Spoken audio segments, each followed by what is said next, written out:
A todos los dignos seguidores e interesados en el contenido que pongo a su disposición, deseo solicitarles tengan a bien de permitirme presentarles y para que ustedes conozcan a las dos personas con quien comparto desde hace 30 años el desarrollo permanente y la vida de R.R. Onaga International, intentando brindarles la mejor ayuda posible que pudieran necesitar los estados y los sectores privados del mundo.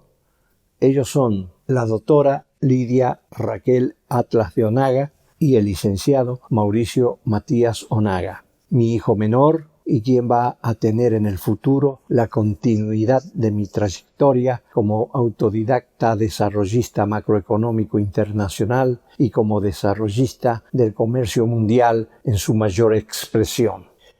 Como siempre, les doy la más cordial bienvenida a todas las personas que internacionalmente observan, escuchan y analizan el contenido de este 6º capítulo, parte 1, al cual lo he dividido en 2 partes. Vuestra respetuosa consideración al respecto es para mí un honor.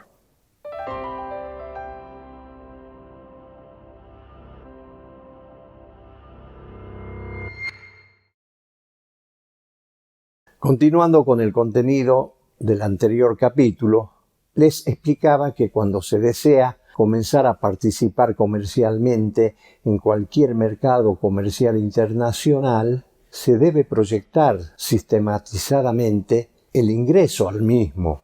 También les comenté que, para conocer el tipo, el contenido y la característica que debería poseer el producto o línea de productos que se desea introducir en ese tejido comercial, es fundamental tener en cuenta la idiosincrasia de uso y consumo, la comercial, en cada mercado comercial del mundo, como así también los modos y modismos, usos y usanzas existentes. De la misma forma, conocer el verdadero grado de tangibilidad y de competitividad que deben tener a su favor el producto o la línea de productos que se desea comercializar. Se debe verificar sin error alguno, comparando la calidad del producto a introducir con los de la competencia existente, y de esa manera verificar el verdadero grado de competitividad que debe tener el precio del producto o de la línea similar. En resumen, a calidad comparativa siempre vende más el producto que posee el precio más competitivo en cualquier tejido comercial del mundo. Para tener una aproximación a estos aspectos y para poder recorrer adecuadamente un nuevo mercado comercial o para rever la actual condición y situación del mercado comercial donde opera, les comenté que primero se debe desarrollar un análisis de factibilidad. Dicho estudio deberá incluir los factores económicos y financieros, legales, tributarios, aduaneros, comerciales, sociales, técnicos y de mercado, entre otros, que son esenciales para el producto, línea de producto o proyecto a introducir en el nuevo mercado. Es siempre importante cumplir con las exigencias de la macroeconomía del país elegido para desarrollar negocios y comercio. Asimismo, el sistema también debe complementarse con la legislación comercial y sus regulaciones, códigos de comercio civil, laboral, regulaciones tributarias, impositivas, financieras y bancarias. Cuando el estudio está completo, se debe agregar al mismo todas las herramientas que contiene un verdadero sistema comercial e internacional, recorriendo el tejido comercial en forma personal y caminando sobre el mismo. Con todos estos datos confiables, se podrá entonces concluir el estudio de factibilidad y sus conclusiones, es decir, lo que significa un verdadero estudio artesanal, profesional y operativo de factibilidad. Esta es la única forma existente para descubrir en cada mercado comercial los modos y modismos formales e informales que suelen existir, a los cuales se deben tener siempre en cuenta para no fracasar con el emprendimiento y para no pasar por un hombre de negocio o por un comerciante inocente y que carece del mínimo conocimiento de la vida. Me refiero a la calle. En los países subdesarrollados no suelen contar con un sistema para el intercambio comercial e internacional con los demás países. Los miembros del sector privado de los mismos suelen salir al extranjero en busca de una posible venta circunstancial utilizando el sistema del timbreo, que ya seguramente no lo aplican ni en su propio país de origen. Para ejemplificar lo rudimentario que es este sistema, ya muchos años antes de Cristo, los griegos y los fenicios salían en sus barcos a recorrer los mercados comerciales que atendían y también a descubrir nuevos tejidos comerciales para ampliar sus rutas comerciales y asegurar el crecimiento productivo y comercial a favor de sus economías. En el siglo IX a.C., los fenicios eran considerados una de las mayores potencias comerciales del mundo antiguo. Al comerciar y buscar productos valiosos para intercambiar, establecían puestos comerciales permanentes y estaciones de paso para sus barcos. Ellos importaban sus necesidades, exportaban su producción y además actuaban como comerciantes intermediarios, transportando mercaderías como papiros, textiles, metales y especies entre las civilizaciones con las que tenían contactos. Así, generaban grandes ingresos vendiendo mercadería de poco valor a cambio de otras como estaño o plata que no era valorada por sus productores, pero que podía alcanzar precios enormes en otros lugares. Este modismo de llegar a los mercados comerciales y desembarcar en los mismos es mucho más serio e importante para la consideración de los comerciantes que son visitados por los proveedores en la actualidad. El comercio es una actividad con fines de lucro, desde su inicio hasta la fecha y mientras dure esta actividad. Para realizar una propuesta comercial formal, siempre deben reunirse los dueños de las empresas, de los comercios.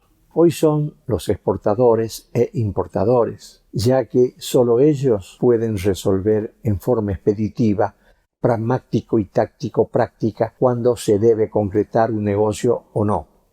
Hoy, los dueños de empresas y de comercios envían a sus encargados de compra, encargados de venta o a sus gerentes. Es por ello que los titulares de empresas proveedoras o de las empresas comerciales compradoras cierran en su mayoría negocios u operaciones circunstanciales y no con visión de futuro.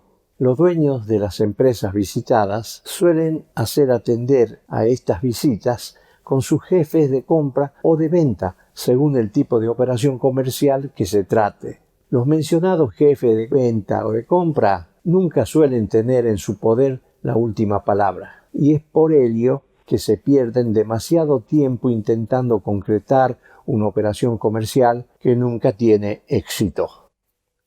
Entre los dueños, la cosa es breve y concreta. A calidad comparativa del producto que se ofrece con los de la competencia, el comprador e importador exige el mejor precio competitivo a nivel internacional y sobre todo que el vendedor exportador le entregue el embarque de mercadería puerta a puerta.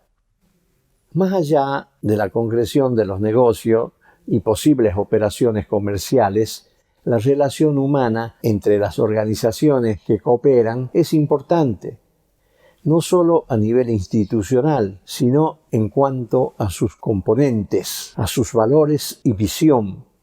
Actualmente, y en muchos casos, esto se diluye en enormes organizaciones donde cada componente tiene escasa capacidad de decisión, lo que lleva a una despersonalización y una excesiva burocratización de todos los proyectos que se puedan llevar adelante, muchos de los cuales acaban perdidos en interminables reuniones, idas y vueltas, comunicaciones entre los niveles operativos funcional, el nivel gerencial táctico, el nivel corporativo o estratégico. Reuniones de accionistas que nunca se concretan, directores o gerentes que nunca se encuentran.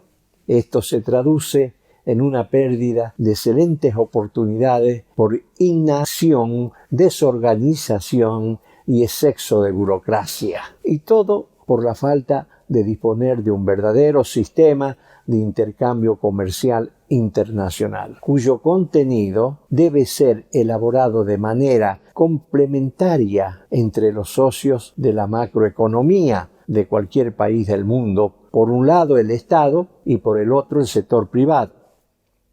Si estos no cuentan con las condiciones de conocimiento, de experiencia que se debe poseer de manera idónea en todas las materias que exige un verdadero sistema de intercambio comercial internacional, lo mejor no es querer inventar lo que no se conoce, y en ese caso es mejor contratar el asesoramiento macroeconómico y comercial internacional idóneo y necesario para la obtención de los objetivos que se puedan trazar con el asesor y, de esta manera, asegurar el éxito a favor del sector privado, del Estado y del pueblo en su conjunto. Les recuerdo que siempre trabajamos en lo que conocemos, de la mano de la ley y del idóneo conocimiento como creadores de emprendimientos macroeconómicos y todo lo referente a verdaderos sistemas para el comercio internacional. A su vez, como asesores, directores ejecutivos y operativos de los mismos. Quienes deseen contactarse con mi persona por distintos comentarios, consultas y asesoramiento, les solicito respetuosamente dirigirse a la descripción de este video, donde encontrarán toda mi información de contacto. A quienes no vieron los primeros capítulos, los invito respetuosamente a que lo hagan accediendo al canal que posee R.R. Onaga en YouTube, mediante el link que comparto con ustedes en la parte superior de la pantalla o visitando nuestro sitio web www.rronaga.com.ar. Asimismo, los invito a suscribirse y activar la campana de las notificaciones para recibir las actualizaciones de los nuevos videos que subiré periódicamente. Por la honorable atención y por el tiempo que me brindan para analizar el contenido de cada uno de mis capítulos referente al significado de la palabra macroeconomía, comercio internacional, de las bases del desarrollo de una nación, de un país y de su pueblo en su conjunto, y para lograr un importante intercambio comercio internacional con inmensa visión de futuro y para poner al país en vía del desarrollo. Muchísimas gracias.